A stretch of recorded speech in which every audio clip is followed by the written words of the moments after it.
We are live. Good morning. I'm Shanika Smith, the chair of the Equity and Engagement Committee. I would like to welcome you to the March 13th, 2024 remote meeting. All council committee members and staff are participating virtually. For those of you out there with us today, welcome. To help our audience follow along, I'll state each section of the agenda aloud. We are streaming live on the Virtual Engagement Hub, which is accessible through the Virtual Engagement Hub link on the front page of the city website. We also have the option for the public to listen live by phone by calling 855-925-2801 and entering meeting code 2689. For today's meeting, we also have the option for people to call in live and comment live during the meeting. To call in and comment live, use the same number, 855-925-2801, meeting code 2689. I'll do that over. Same number as before, 855-925-2801, meeting code 2689. Your phone will be muted and you'll hear the meeting live. At that point, speakers will need to push *3 to enter the speaker queue. I'll go through and introduce everybody who's here virtually today. Please just say a quick hello. Councilwoman Sage Turner. Good morning. Councilwoman Kim Roney. Good morning. Assistant City Manager Rachel Wood. Good morning. City Attorney Brad Branham. Good morning. Director of Equity and Inclusion Salam Anaya Merritt. Good morning. Director of Communication and Public Engagement Dawa Hitch. Good morning. Director of Community and Economic Development, Nikki Reed. Good morning, everyone. And Economic Development Manager, Rachel Taylor. Good morning. All right, we got a full house today. Let's go on with the top of our agenda. Can I get somebody to approve January 16th minutes? So moved. Second. Roll call vote for approval. Councilwoman Turner. Aye. Councilwoman Roney. Aye. Myself, aye. Motion carries. We'll move into our next agenda item. I'm going to kick it to Dawa. She's going to review the results of the National Community Survey.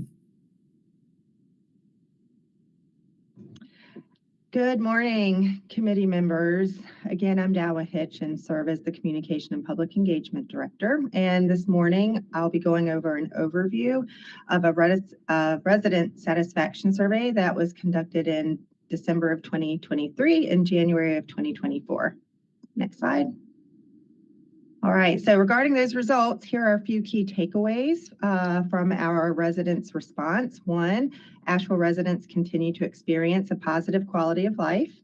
2, residents praise opportunities for education, arts, and culture in Asheville.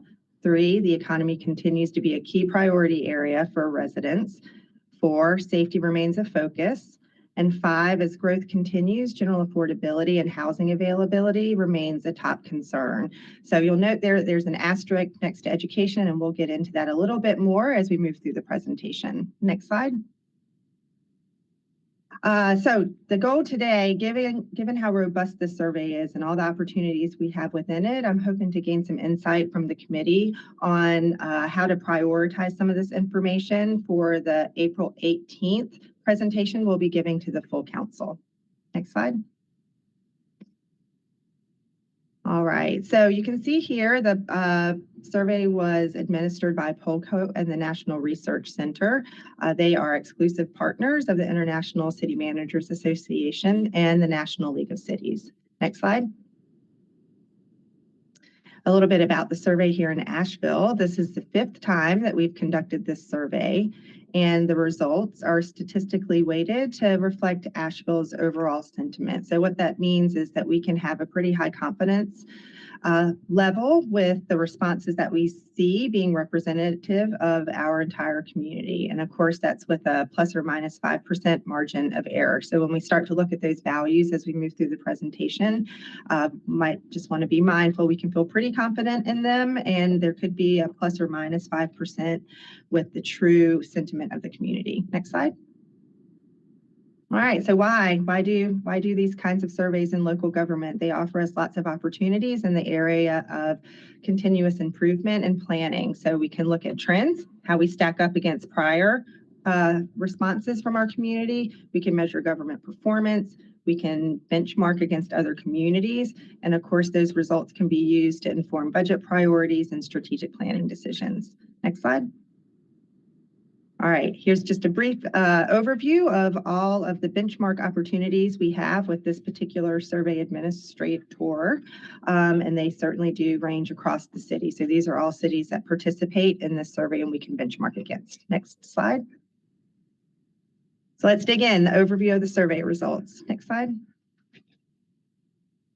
All right, so this slide is looking at the quality of the services listed here on the left. So these are our residents' responses to the quality of these services. And throughout this presentation, you'll see that we've got benchmark highlights.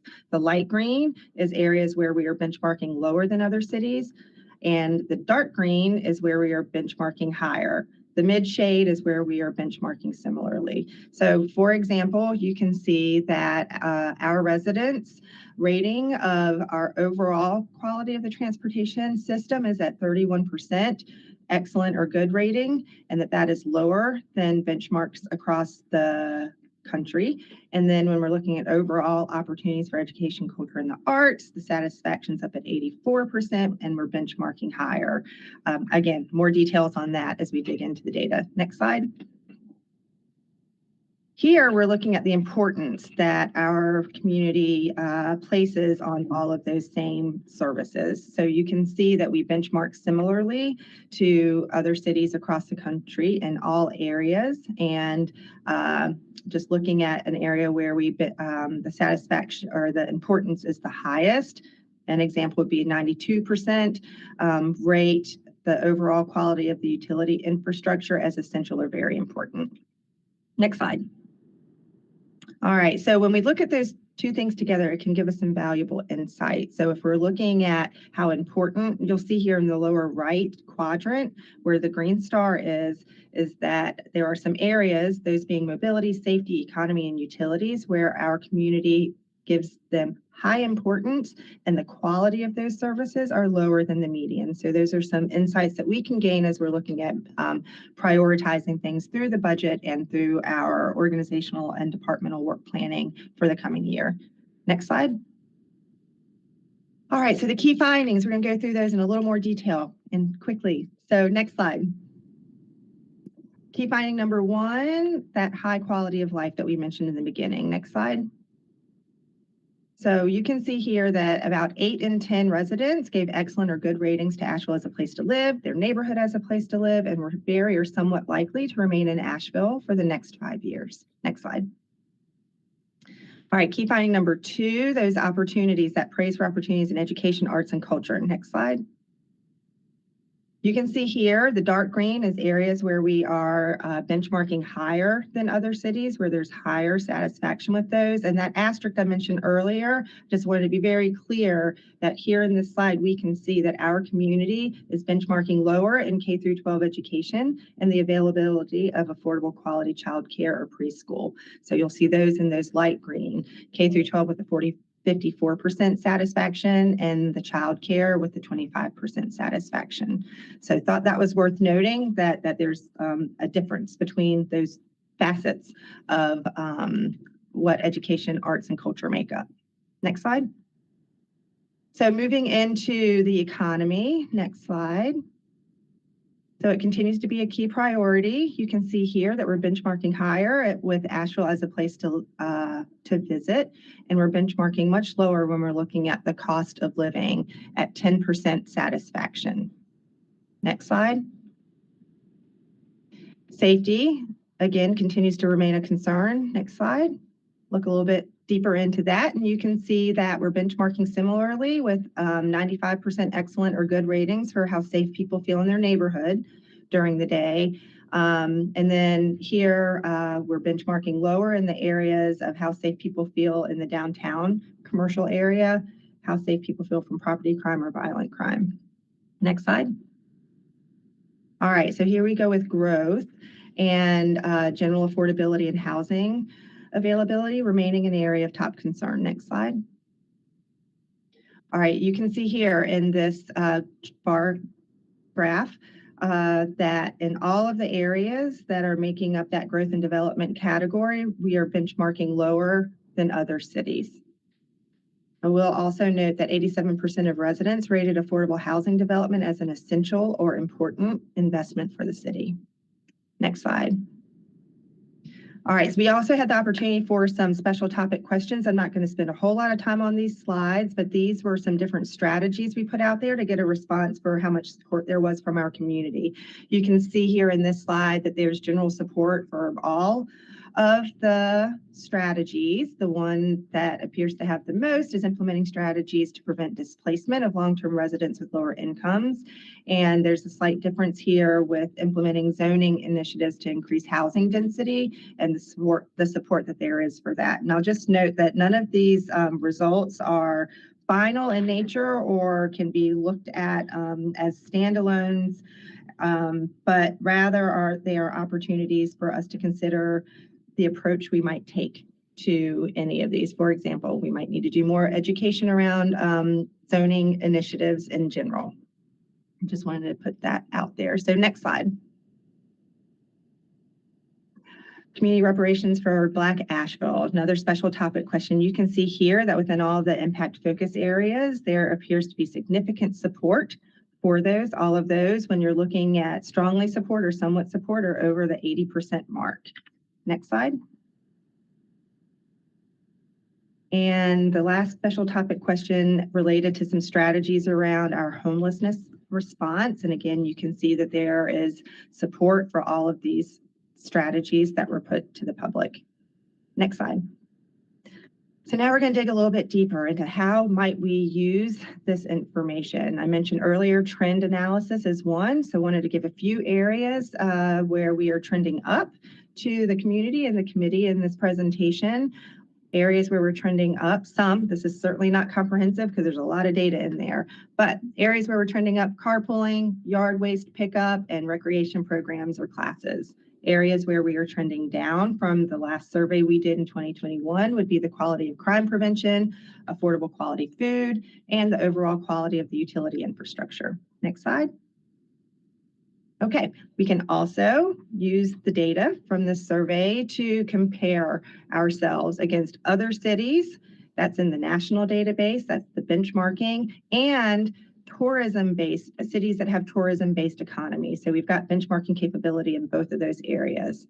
We may also dig a little bit deeper into how different demographic groups responded to questions, and that's through the demographic piece of this. I've listed out all of the demographics that we have available to us. So far, staff has been able to do some analysis in the area of age and race. I do want to note before we jump into the next slide, though, that for this survey, because of the size of some of those minority groups, the survey, in the effort to be able to demonstrate some level of statistical significance between the responses, the survey groups race by white alone or not white alone. So just wanted to be very clear about that up front, that is that's as far as we can go with looking at race responses, white alone or not white alone. Next slide. Okay, so taking it into account, City Council's priority areas, wanted to give some examples of some of the responses that relate to those areas.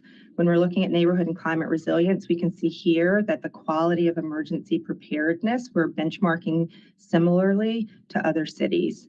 If you go to the third sub-bullet, you'll see that ages 18 to 35 are less satisfied. There's a significant difference between the way 18 through 35-year-olds responded to this and the way that 55 plus responded to this, with 46% of the younger age group rating that at 46% and then older at 63%. So again, some interesting details that we can glean when we get into that cross-tabular data.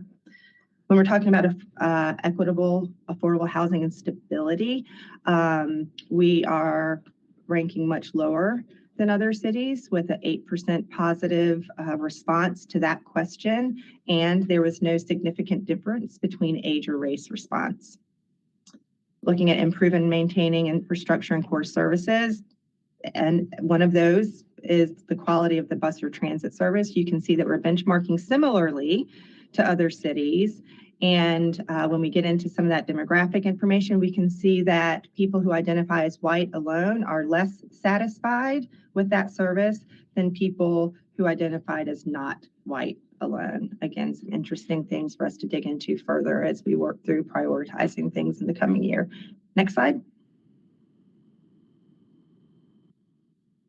When we're looking at reimagining public safety, one of the questions that falls under that category is how safe do you feel in the downtown area during the day? You can see that we're ranking lower than other cities in that one, and that there's no significant difference between age or race, the responses of age or race. And finally, looking at reparations, one of the questions that I pulled to share with council today was this one around the variety of business and service establishments. You can see that overall, as a city, we're benchmarking higher than other cities with a 71% positive rate. However, of note, we can see here that there's a significant difference between the experience of people who identified as not white alone. They are less satisfied with the variety than their white counterparts. Next slide. Okay, so we will be giving a full presentation to City Council that's scheduled for the agenda briefing on April 18th, 2024. And if there's any insight that the committee would like to share about what type of information to include in that, given this high-level overview, staff would be very grateful for that guidance. And again, we can look at the results based on trends, how we stack up against our prior performance. We can look further into benchmarks, and those that can be at the national level or just tourism-based cities. And then, of course, we've got those comparisons by demographic that I gave a few examples of. Next slide. All right, so just a high-level overview of those key takeaways again. General, residents are experiencing a positive quality of life. There's a lot of praise for some aspects of education and arts and culture. The economy continues to be a priority area. Safety remains a focus area. And as growth continues, general affordability and housing availability remain areas of top concern. With that, I'm happy to answer any questions or if there's any insight. Again, staff would be grateful. Councilmember Roney. Thank you so much, Dalva. I did some efforts to try to share the survey out and invite people to participate. I was curious if, I know you said the percentages were maybe small, but did we get applicants responding that were responding not in English? I will have to look into that. I don't have that information at my fingertips, but I can certainly report back to council on that. Yeah, it might be small, but a way to show, I know we've been doing so much work to do deeper outreach and more relationship building. And I would just be curious to know. It's unsurprising to me that our young people are concerned about climate resilience and climate justice. One of the things that when I was reviewing the information based on what you've shared in advance of the meeting and today, is just that economic impact on so many things, whether it's cost of living, ability to afford childcare, ability to afford housing. This isn't the first time that our community has relied heavily on tourism and felt the pushback and ripple effects of impact on our infrastructure. This was really common in the early 1900s as well. So some of the pushback that we're getting around not diversifying our economy is familiar. And I think there's some lessons to be learned in land use and what kind of jobs we bring to the area. When I saw the conversation about reparations as well, the diversity of businesses and goods and services, there was some overlap in my thinking about what a diverse and resilient economy looks like. So I guess one of the things that I'm curious about is how we can tell that story when people can afford to live here, that they can afford their housing and their childcare and their groceries. that it makes for stronger neighborhoods, and people are safer when they can afford their basic needs. So if there was a way for us to like tie in the community's concerns and then carry that forward, not just to the city of Asheville, but our partners in the county, Economic Development Coalition, the chamber, and really look holistically at how we can engage our neighbors in driving the conversation about diversifying our economy. That way, it's not just us looking at the mirror of ourselves, but being able to tell like a bigger picture of what's happening in our community. So that's where I am landing with this information. Any more input for Dawa to highlight for our April meeting? All right, Dawa, thank you. Thank you. We'll move on to our next agenda item. We have the debut of Salah Manaya Merritt. She's going to give us information on our Cease the Harm project, the status of and updates. I think you're muted, Salah. Thank you. Thank you and good morning. Thank you, committee, for the opportunity to present an update on the reparations. My name is Salah Manaya Merritt, and I am the Equity and Inclusion Director. Next slide, please. So our key takeaways: the Community Reparations Commission met on December the 4th, January the 19th, and February the 18th, and March 11th. So we'll have a pretty robust update for you all. The meeting agendas include the following topics: impact focus areas, draft recommendation review, community engagement strategy, timeline and extension request discussions, and review of preliminary Cease the Harm audit findings. We also the work continues to progress on the Cease the Harm audit. The Carter Development Group provided initial CRC Cease the Harm audit presentation on January the 19th.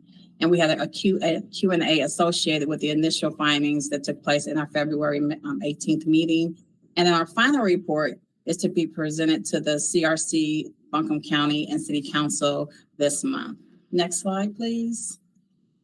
So the impact focus area recommendations, starting in December 2023, we initiated an extensive review of the draft recommendations from each of the 5 IFAs.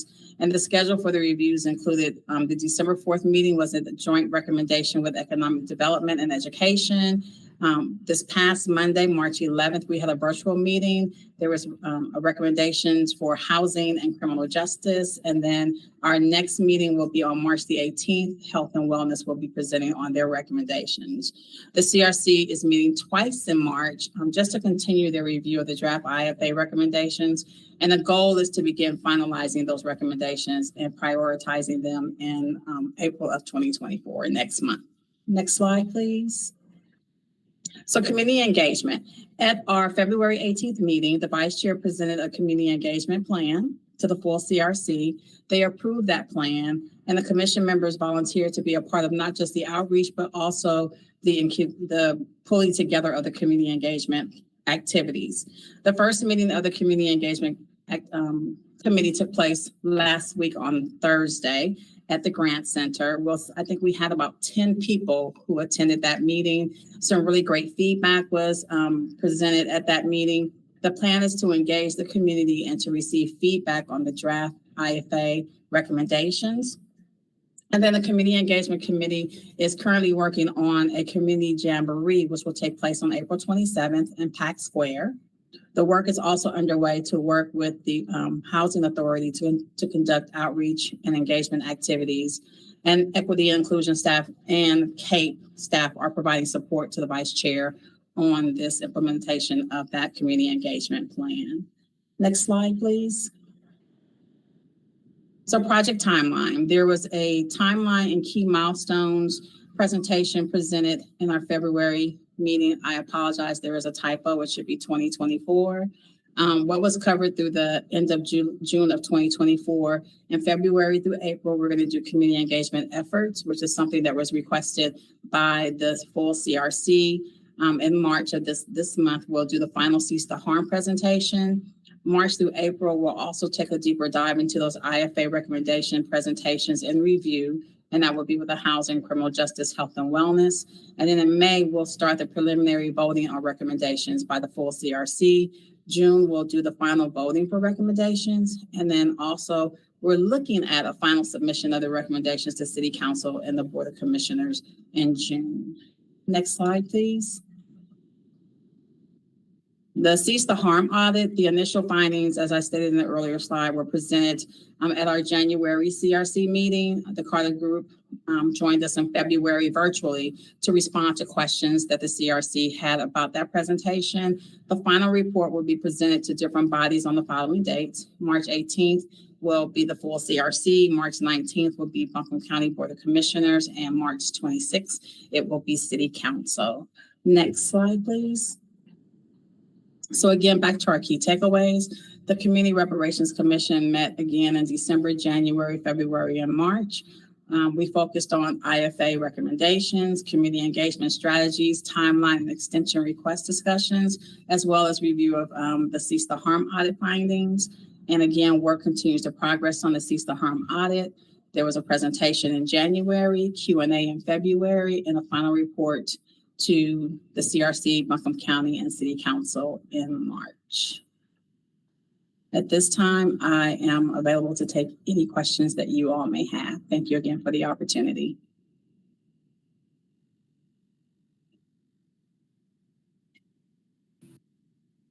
All right. Looks like we don't have any questions, but welcome again. We're glad to have you on board. Thank you so much.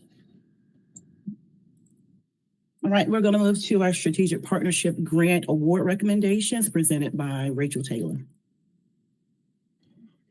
Good morning. Thank you all. Yes, my name is Rachel Taylor. I'm the Economic Development Division Manager, here to present the funding recommendations for this cycle of the Strategic Partnership Grant Program. Next slide. So our key takeaways are that in June of 22, the scope of this grant program was refined to focus on closing the opportunity gap. And since then, from fiscal year 2023 to the present, the program has awarded over $780,000 to 16 programs serving over 1,700 students. And so in this latest application cycle, we received 21 applications. And the change that was made was that we asked them to submit pre-recorded presentations. All of those presentations replaced the live presentations previously held during specially scheduled council committee meetings. The evaluation panel reviewed the applications and the supplied materials and have finalized their funding recommendations. And so today we're asking you all to review these recommendations and make your final recommendations ahead of City Council consideration to be slated for April 9th. And so we also want to acknowledge the need to enhance reporting and impact assessments, especially as we've seen the preliminary results from Cease the Harm. And so we do want to work to improve and work with our regional partners as well as other agencies to improve the performance measurements for this funding program. Next slide. And so in fiscal year 23 and 24, we implemented the following changes across 2 rounds of applications. So once the scope was changed, we worked to continue to improve this program. And so those changes have included streamlining communications and administrative requirements by updating the application process, increasing the award minimum to $35,000 per program application, and providing award recommendations based on fully funding requests. We required applicants to submit a recorded presentation in lieu of presenting at that specially scheduled meeting. We updated the scoring criteria and connected the indicated program focus areas based on the opportunity gap indicators to evaluation, review, and discussion. Next slide. And so as we work to continue to improve this program, we want to follow the recommendations from the Cease the Harm audit to improve the program by having better measurements to track impact and collect data. And so for this year, we'll work with each awardee to develop an agreement and a reporting framework that are applicable to each program. This is a practice that we've done in the past, and so we will improve that process while we work to improve future funding cycles. Staff will also develop a framework of consistent data points that can be tracked across all grantees, and then we'll work to develop specific impact measures for each focus area to streamline these reporting requirements for future funding cycles. We've also been participating in a funders co-learning collaborative along with many organizations, including Buncombe County, Dogwood, and organizations like CoThink. Next slide. And so here is our budget kind of starting from when the scope was first refined and the project started to, or the program started to kick back off again. So in fiscal year 22, the program was paused and we had a balance of $469,000.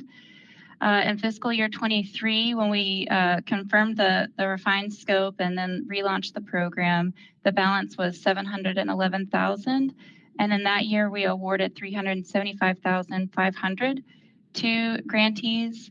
And then so in 2024 or fiscal year 24, the program balance was just over $640,000.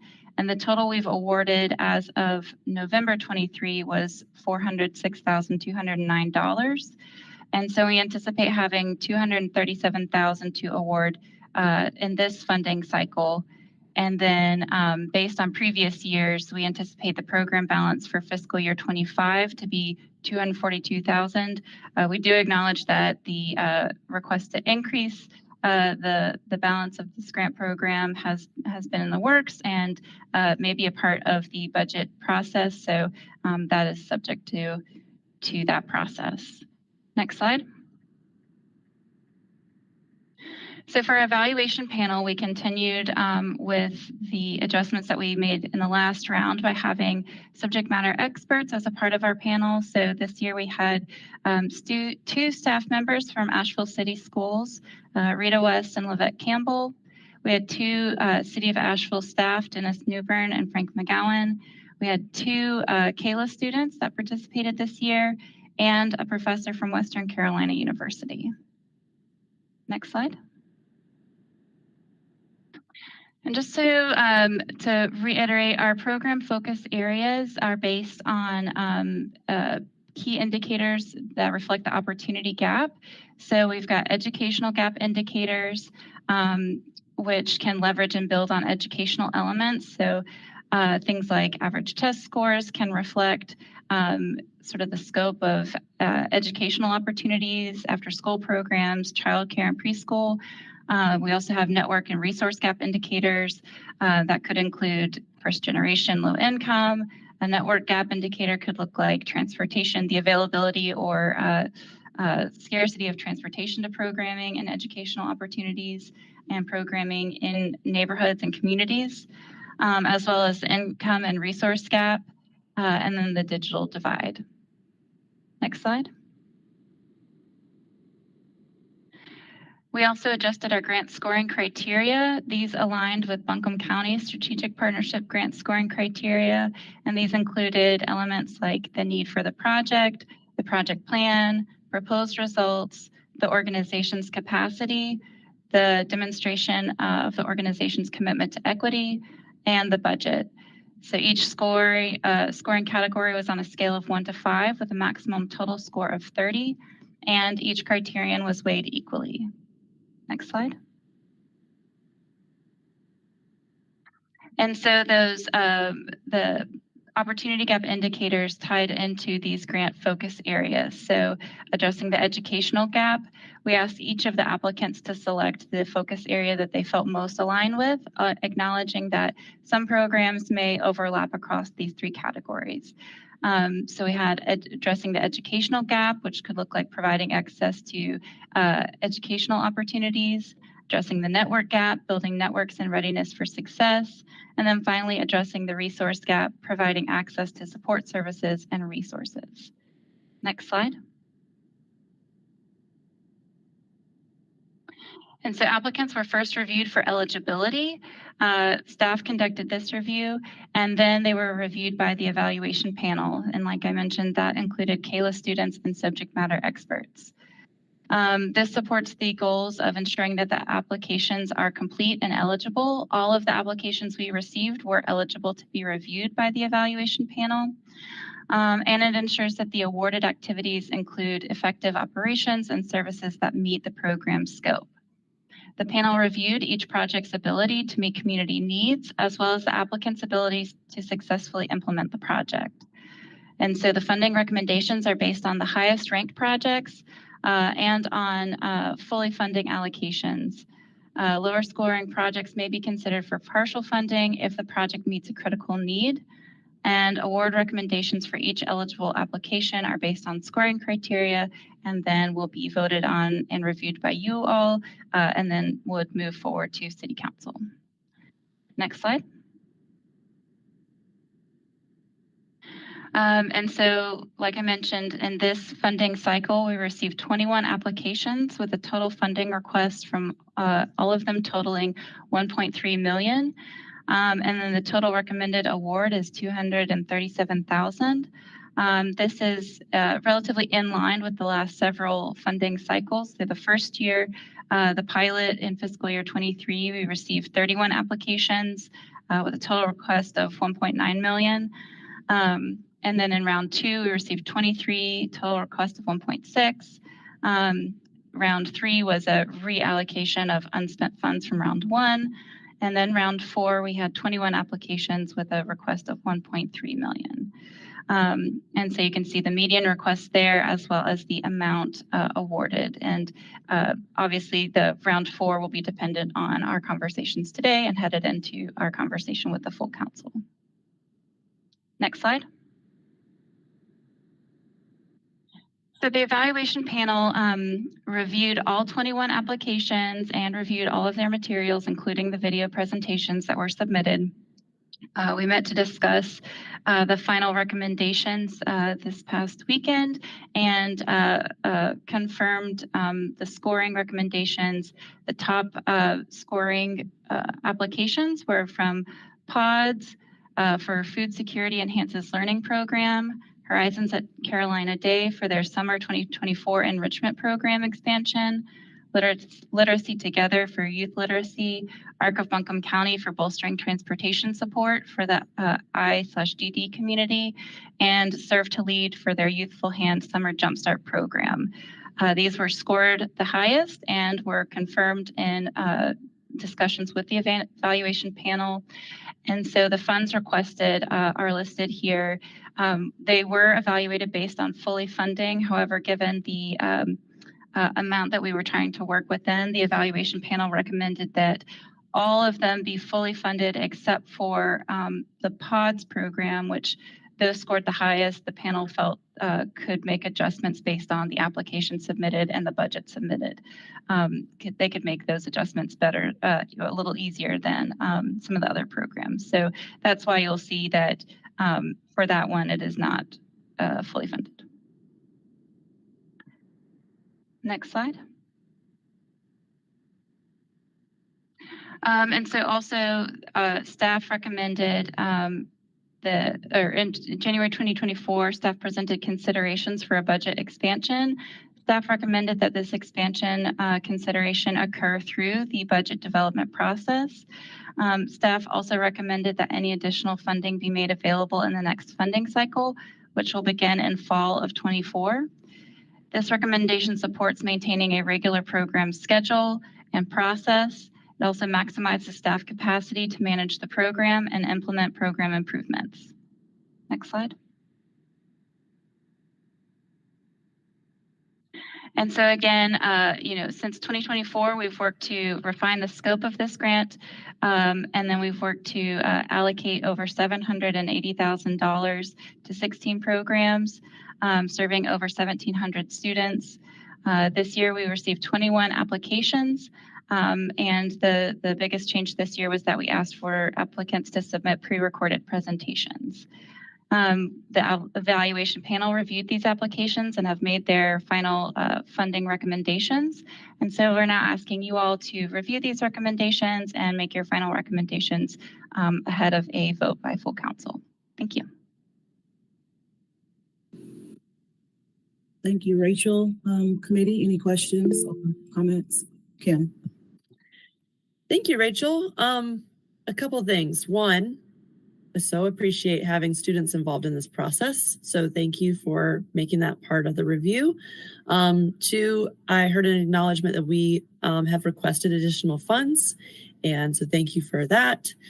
I guess my curiosity is, one of the things I'm learning is that when we fully fund organizations, it leaves us with less opportunity to partner across different orgs, but that additionally, a partial funding, even a small amount, it can be a really great leverage for organizations that are pursuing other funding because it shows that the city is a partner and with them, so it can strengthen other funding applications.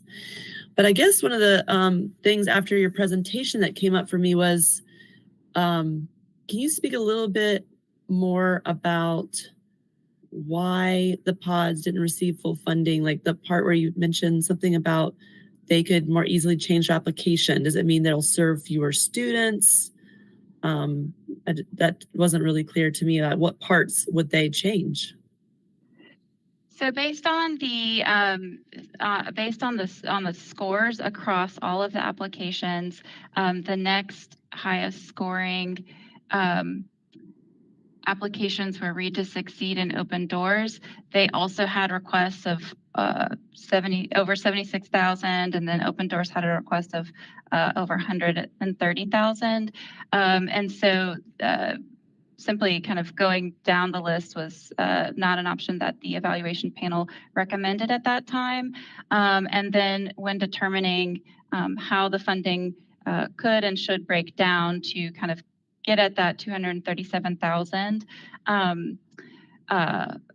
with these top scoring agencies, based on the budget and the programming, this food security enhances learning had several different elements that the evaluation panel felt could be adjusted and or could find additional funding a little easier than the other programs that were in this top 5. I guess that just seems odd to me on a couple levels. One, the high number of students served. Two, that we would, of all the orgs that we would not fully fund, it would be the highest scored one. It seemed strange. It seemed like if we were going to partially fund versus fully fund one of the orgs, it would be the lowest scored one, just like off the top of my head. So that one sits a little bit funny with me. I would suggest if we're going to make a recommendation, to flip-flop that. But the information I have, it doesn't tell me like what parts of the application the scoring committee would have suggested they cut. And if it's fewer students, I'm inclined to not make that recommendation that they serve fewer students. I'm not hearing that she's saying that they serve fewer students. I'm hearing that she's saying they have other funding opportunities. They might have other funding opportunities. Is that what you're saying, Rachel? Yes, and the panel, it was just sort of the picture of all of the applications together and which application they felt could maybe absorb that funding difference a little bit easier. And so they felt that this one could possibly absorb that difference a little bit easier. We did not go into, detail about it needs to come from this specific element or that specific element. And we can certainly make adjustments based on your all's evaluation as well and your all's recommendation.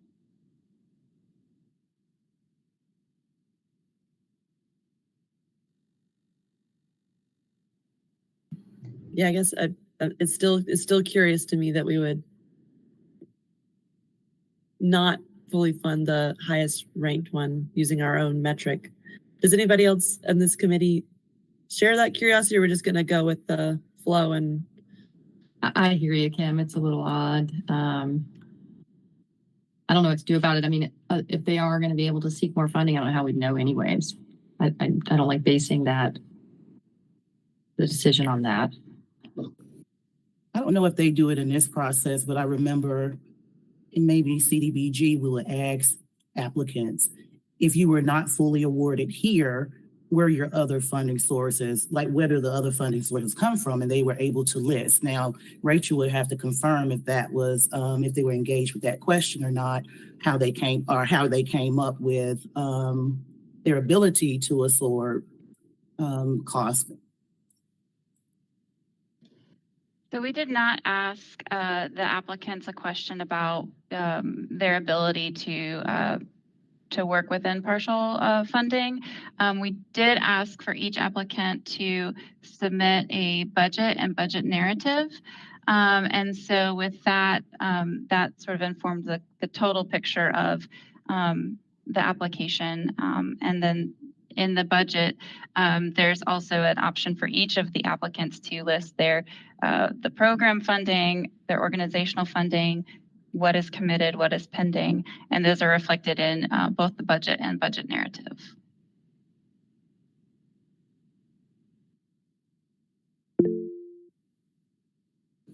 Rachel Wood.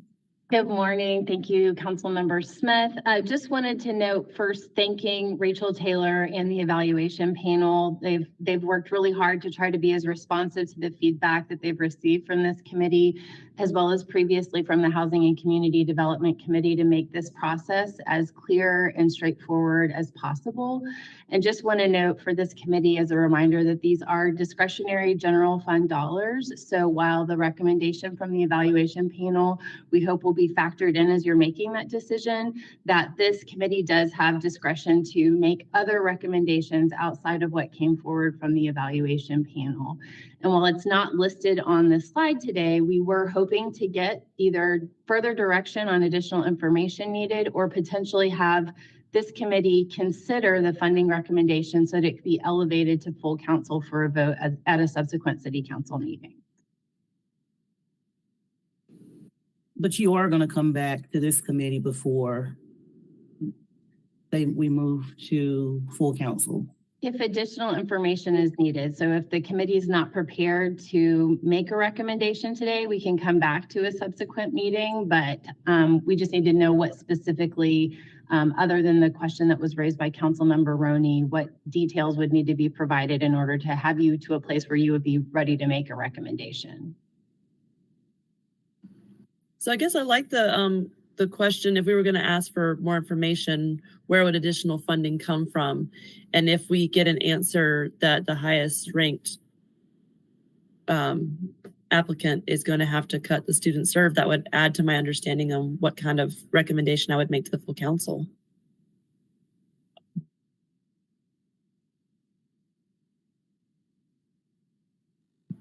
If my colleagues here would prefer that we just move this forward as recommended, obviously we can do that as well. Well, I guess I'm just wondering if how big a delay that could create. I mean, could we get in touch with this organization rapidly and find this out? And I mean, I guess we have to wait another month for a meeting. I mean, we're not dealing with it till fall. It could be fine. If you want to find that out, Kim, and you think it'll impact your support, I'm fine to meet about it again. The other option is I could make a motion to just switch this out and put the lowest ranked, unfortunately served to lead, as the organization that would receive the remainder of funds and fully fund the top four.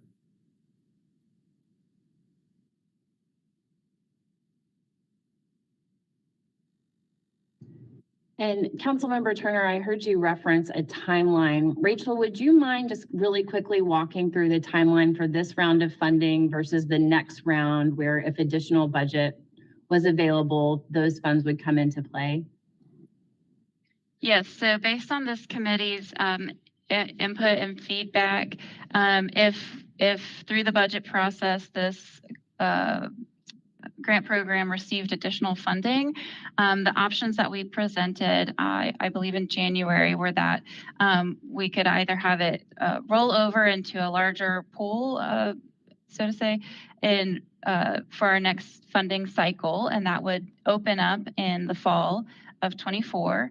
The other option is to use this same pool of applicants and then kind of, review the remaining applicants that were not awarded in this round, and then could allocate that additional amount that received through the budget process in an earlier, say, July or August application, or not application, but funding round. And Rachel, could you just talk through the planned timeline for this round of funding, clarifying when those grant agreements would go into place and when the funding would be available to agencies? Yes, so for these awards that you're seeing today, recommendations that you're seeing today, we would look to approve them or have them approved in April, either at the council meeting on the 9th or on the 23rd, depending on these conversations, and then would look to finalize that agreement development process by the end of May, so that funding could be available and applicants could start submitting invoices when their summer programming started. I'm sorry, I'm looking at my calendar. I'm just going to give us an option here. I understand if it doesn't flow through, but I move to approve the applications as presented, with the exception that the top 4 applications be fully funded, and that through the next budget process, we bring the unfunded or not completely funded applications back for review. And the reason I'm making the motion that way is because I think if we can get funds to these organizations at the end of summer before the school starts, without having to have everyone go through the labor of another application process, then we can meet even more of our students based on what we just heard in the survey earlier. Okay, so the motion is to fully fund the top 4 and then revisit that 5th one with the next round. If that language is all clear for y'all, I'm happy to second that. Well, maybe I need to maybe make that clear. As recommended 5, but instead fully fund the top 4, partially fund the 5th, and then bring the 5th and the remaining to the next application. I still think we should. So you're also wrapping up a motion for the next process. Well, I'm just trying to, I guess, signal to staff that we don't expect a whole nother application process. That we have applicants that need the funding, unless we want them to fund another process. Okay, I can go with your recommendation on the process, but this is what I'm not vibing with. I'm not sure that I feel like I can support funding the top 4 and then undercutting the 5th. I think what we should probably do is ask them the question, ask POTS a question, like, is the funding amount that we recommended satisfying for them? Because if it's satisfying for them and it meets their need, then we can send forth the recommendation as is. So then maybe another consideration. Is it possible we can bump our equity engagement committee up in April so that we can take this to the first council meeting in April? We can have Katie start working with your calendars to identify another time. We can either move up the Equity and Engagement Committee meeting or have 2 meetings and have 1 meeting that the sole agenda item is a quick vote and clarification on strategic partnership grants. So we've got options there. Yeah, and I think we've done that before. I would rather call us, ask POTS that question. If that amount is satisfying to them, if the amount recommended by the committee, like what it means to them. I'm not going to suggest anything, but what it means to them. And then we'll come back for a special meeting if our calendars permit. Yeah, I'm with that. And let's try and make it just 1 meeting in April. So moving it up just for the sake of staff and all the time involved. I think that sounds great. So then we're not actually dealing with a motion right now.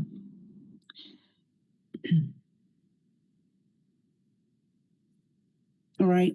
Is that good with staff? You'll understand? All right, thank you all. Okay, now we'll move to public comment. Do we have anybody to speaker queue? One moment, I will check.